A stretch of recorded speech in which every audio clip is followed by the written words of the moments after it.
By now, every fan of drill music is likely familiar with the biggest bombshell news of the year, the indictment of Lil Durk for allegedly hiring his OTF affiliates to carry out the 2022 slaying of Quando Rondo's cousin Lil Pab, an alleged murder for hire attempting to get back at Quando Rondo for the killing of King Von, a shooting at the hands of his friend Lil Tim that took place 2 years before that in 2020 during an altercation between Von, Quando, and their respective entourages in front of an Atlanta hookah lounge. The brazenness, or perhaps the sheer stupidity of this alleged murder for hire plot baffles the mind, because not only did the alleged OTF affiliates decide to execute the hit in broad daylight in front of one of the most popular tourist attractions in the entire of Los Angeles, the Beverly Center shopping mall, but they allegedly also flew to LA on domestic flights specifically to commit this murder, leaving a paper trail behind them that likely made the feds rub their hands together like Birdman in 2010. But if that wasn't enough, the head honcho himself, Lil Durk, aka Smirkio, aka Smirk, aka Mustafa Abdul Malik, aka apparently Blood, would allegedly message one of his co-conspirators to specifically tell them not to use any credit cards associated with him during this crash-out voyage of the century, only for that person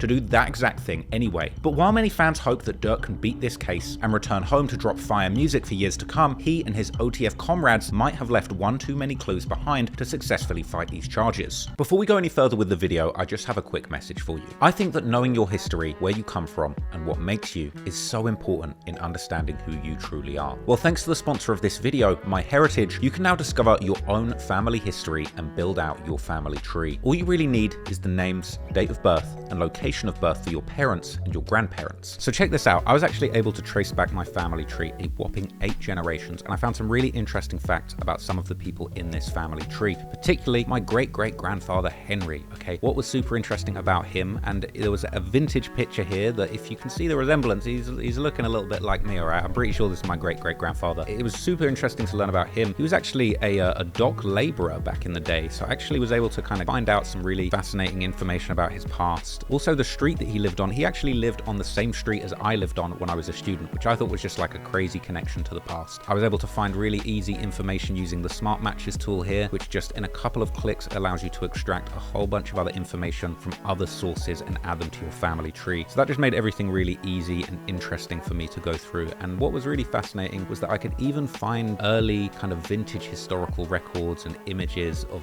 birth certificates. I could look at the original census information for the births of when he was born in 1883, which was just mega fascinating. I could look at all of these different people that were born at the same time and learn about my history. It was just crazy. It also has an amazing tool that allows you to colorize and enhance vintage pictures of your ancestors that you would likely find whilst doing your research. All of this just helps you build that visual connection to your past, something that's truly powerful and gives you a window into your personal history. Now, I was surprised how far back MyHeritage was able to go, seemingly digging into hundreds of years of history that I was completely unaware of. With 20+ billion historical documents to search, you can have hours of fun on MyHeritage tracing your roots. So give it a try, click the link in description, or scan the QR code here to sign up for myheritage.com for 14 days free so that you can enjoy all of the amazing features that MyHeritage has to offer. Thank you, MyHeritage, for sponsoring the video, and now back to the story. Talking about the music, ever since Durk's indictment, not many people have really gone back to see if he left any clues about the murders for fans to find. A lot of people are familiar with his lyrics on that Babyface Ray song, where he appears to rap lyrics that suggested he gave a green light to this hit, but it turns out that Lil Durk's iceberg of self-incrimination goes much deeper. In fact, I went back and listened to the very first album that he and his friends released just months after the murder of Lil Pab, and I couldn't believe what I found. Loyal Bros 2 is an OTF group mixtape released on the 16th of December 2022, just 4 months after the murder of Lil Pab, and I'm here to tell you that this project is perhaps one of the most self-incriminating projects in the history of rap music. Not only is this a group album under OTF, the very name of Durk's gang and label of the same name that allegedly carried out the murder for hire plot against Quando and Lil Pab, as referenced in the indictment, but the title of the mixtape, Loyal Bros 2, is a pretty obvious reference to the loyalty that Durk expects from his gang and label brothers. But beyond the title, the project itself is wall-to-wall with incriminating lyrics that not only hint towards Durk's involvement, but track by track paints a vivid picture of exactly how the events unfolded, with Durk and his collaborators making countless references to the crime and its specific details, openly claiming responsibility for the whole thing. On the opening track titled Set It Off, Durk makes an interesting comment, seemingly suggesting that he recruits killers for his business, and recounts conversations with members telling him they don't want to kill people, so Durk instead sets them up with different roles in the business like running real estate. In other lines, Durk makes ambiguous references to his ops getting caught slipping, and in the hook, he raps about giving his friends guns and asking them to shoot for him. In verse 2, he drops a bar saying one of his ops couldn't read his last DM because he was killed, something that some people have suggested is a reference to the murder of FBG Cash. But this is followed by another ambiguous bar where Durk says that he told his shooters to spin every block until their target is dead, and that somebody was due to be killed next, but he couldn't get to them, with some suggesting that this was in fact a reference to King Von's actual killer, Lil Tim, who was arrested in October 2022. The suggestion being that Durk's next murder for hire would have been Tim, but since he was in jail, they couldn't get to him. Then, on the second track, titled Mad Max featuring Future, in a bizarre display, Future seemingly opens his verse with a series of lines that again eerily mirror the exact details of Lil Durk's case, with Future rapping his lil bro, presumably Durk, drops bags and gets people killed and has people shot through the windows of their cars, and referencing that people get money put on their heads for messing with Durk. And Future even ends his verse with a jaw-dropping bit of foreshadowing saying ain't no Rico case gonna stop another body dropping, before asking how many bodies they have. The hook of the song would see Durk and Future likening their shooters running up on people and killing them to be similar to the movie Mad Max. And then in Durk's verse, he would go on an absolute rampage of self-snitching, boldly saying that he told Young Thug everybody that he'd shot and hinting that he could have been part of that Rico case that Thug caught if the feds were recording what he said. Durk then seemingly references the murder of Quando's cousin Lil Pab, despite him actually not being involved in the death of Von, saying that when it's war, you don't see famous names being killed, but they still try and kill everyone around their targets. Durk then references the rumors that he was involved in the Pab murder, saying that he doesn't admit to crimes, but the blogs seem to accuse him as soon as people die, and saying that he would never admit to murder and is happy that other people are claiming that body, a line which I think refers to an alternative narrative that was spread around, suggesting that Lil Pab was actually killed by drug dealers that he ran off on. Of course, when the indictment dropped, it seemed pretty clear that that was cap. Durk would then go on to directly deny blackballing Quando Rondo from the record industry and casting doubt on his criminal past, before Durk says that he is the person who chooses if people live or get killed. He later appears to reference two details from the murder of Lil Pab, saying the Switch is bound to kill their ops, Free McAdoo, a 600 member who committed numerous murders, and then saying the chilling and self-incriminating line, "We're flying to get you." Now, perhaps this could be interpreted as saying that he would fly to collect Mac from jail if he was ever released, but to me, I think it's a different bar, where Durk is just mentioning one of his killers and then moving on to another line where he's self-incriminating himself, admitting that he will fly his shooters out to kill you, just like he did to Lil Pab. This is followed by another dark line where Durk says, "You ain't know we were gonna get you, did you?" On the next track, Hanging with Wolves, Durk would make some interesting references to his life in this time. In one bar, he claims that he was out of town and heard a rumor that he was wanted for murder, pretty much speaking what ended up happening into existence. Durk went on to make references to Youngboy, whose original beef with King Von kicked off this whole thing, with Quando actually being one of Youngboy's artists signed to his label, and Durk would refer to earlier comments suggesting that Youngboy had told the world that they were beefing and that he tried to squash the war. Then, at the end of his second verse, he drops another insane piece of foreshadowing, saying that he's the type of person to get on a flight with a warrant and that the police have got to catch him, something that he indeed tried to do. On a later track called For Real that features OTF member Booney Mo, he would reveal that he sells drugs to make money while his friends do the murders. In a later lyric, he outright says that his friends kill the ops and says that they get paid $10,000 to spin, and saying specifically that they get $20,000 if they kill one of the target's friends, and ending the song saying all his friends kill people for real if you play with them. A later track that featured Booker 600 and Lil Durk had a peculiar title, Feed 'em Addies. Now this title is a slick double entendre referring to giving their killers both Adderalls to focus on the murders that they've been tasked to do, and giving them the addresses or addies of their rivals to find them and kill them, something made explicit by the lyrics. And Booker goes on to rap that somebody's head got left on the wall for King Von. Then in Durk's verse, he would boast about having $50 million liquid and going on to rap an eyebrow-raising bar saying that he smashed somebody's nose and that in his hood,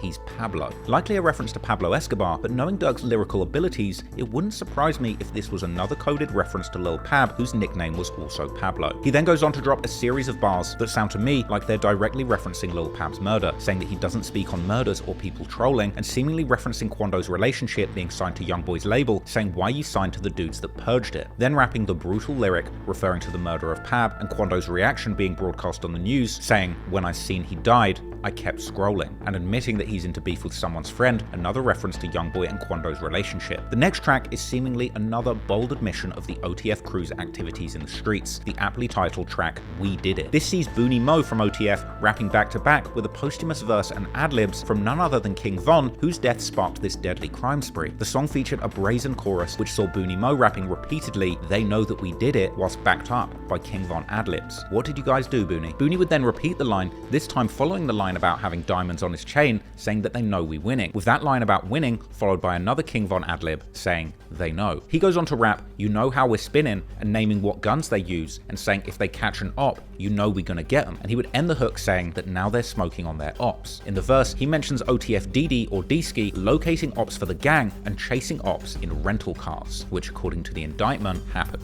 And he would even end his verse with a buffet of self-incrimination, rapping that he pays his shorties to slide and that he bets they're going to get you. Following that up, saying OTF, that's mob ties, ain't nothing realer. The second verse was a posthumous King Von verse, where in the final line, as Von has done countless times before, admitting to murder, saying that he ducked that sentence, but they know I did it. Now, I'm sure people might argue that this is an ambiguous song which could be referring to absolutely anything, but to me, the fact that this project and song dropped just 4 months after the supposed murder that was Get Back for King Von, combining this song with the King Von adlibs and a posthumous verse from Von, and repeatedly using the brazen line, "You know that we did it," to me, makes me think that the very purpose of this song was indeed to covertly confirm to the whole world that OTF did indeed kill Pab for Von so that they could brag about it. The next track would feature OTF DD, or D-Ski, which you'll likely know is one of the members who was central to the alleged murder for hire plot and is all over that indictment. And on the track Seen It All, DD would commence with another incredibly self-incriminating verse, rapping that his team do hits regardless, and rapping that they're going to risk it all and put their ops in coffins for their friends, rapping that they stalk their ops in traffic, something alleged in the indictment with photographic evidence, and saying that they leave their ops on stretchers. And in his verse, continuing the self-snitching, rapping that they bully their ops with switches and shoot the fastest, and rapping how they don't give their enemies passes, they walk them down or kill them. Even admitting that his friends stood on business or got vengeance, and he raps they're coming to get you,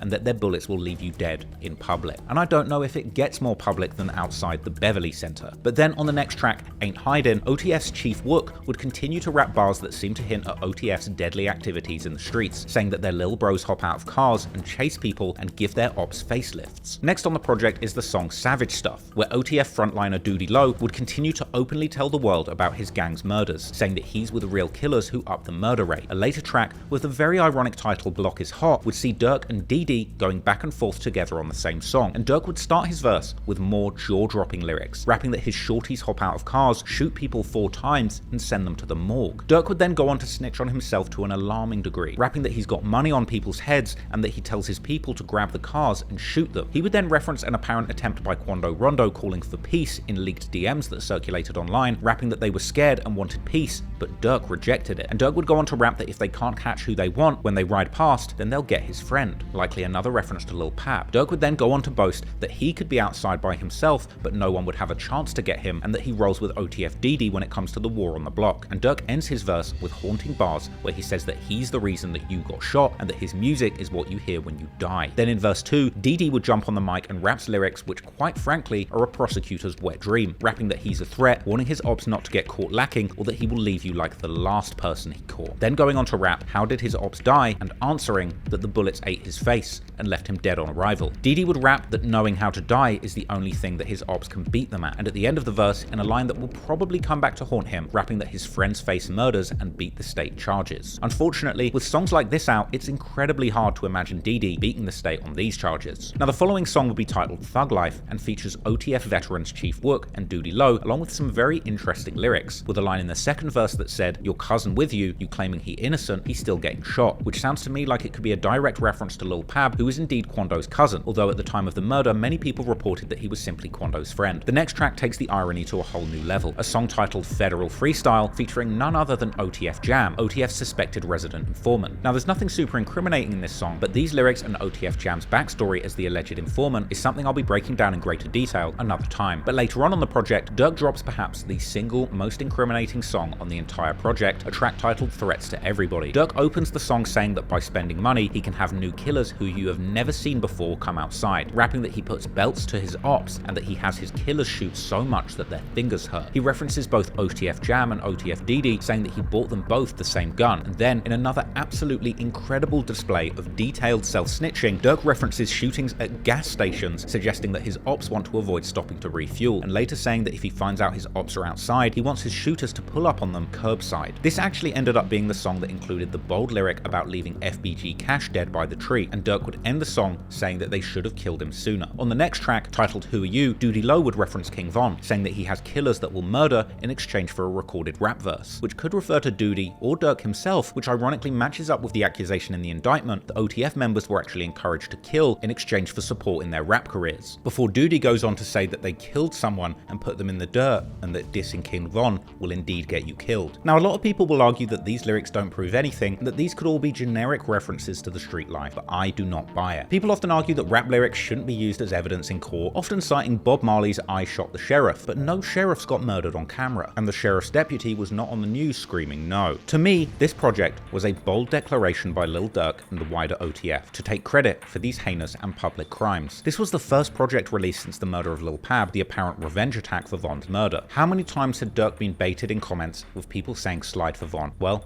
it seemed that he'd finally done it, and OTF quite literally used this whole album, the songs and lyrics, to tell the world we did it. To me, Loyal Bros 2 might well go down as one of the most incriminating rap projects in music history, and it really just goes to show you just how inexplicably stupid some of these gangster rappers can be when it comes to admitting crimes in their music. I'm genuinely baffled as to why the people involved in this alleged crime, specifically Lil Durk and OTF Didi, would be so reckless as to release a project with such specific details about these crimes that they allegedly really did. Lines about paying for hits, renting cars, flying shooters out, scrolling past the news about your murdered enemies being on the news, and quite literally saying we did it is mind-boggling. But this wasn't the end. In fact, it was only the beginning, and as time went on, Durk and the OTF crew would continue to self-incriminate and openly rap chilling details that would connect them to this crime. As I said at the start, this is only the tip of the iceberg when it comes to the insane depths of the self-incrimination that Durk and his OTF crew did. If you found this breakdown interesting and would like to know more, make sure that you subscribe to my main channel Trap Lord Ross, and keep an eye out for my full-length Lil Durk documentary that's currently in the works. And if you want updates about when that's going to drop, make sure that you follow me on Instagram at Trap Lord Ross. And if you want to learn more about hip-hop and drill music in a more digestible format, make sure you follow my clips channel Trap Lord Clips, where I upload short snippets of information and details from my larger documentaries so that you can learn everything there is to know about the hip-hop and drill culture. Thanks for watching, and I'll catch you next time.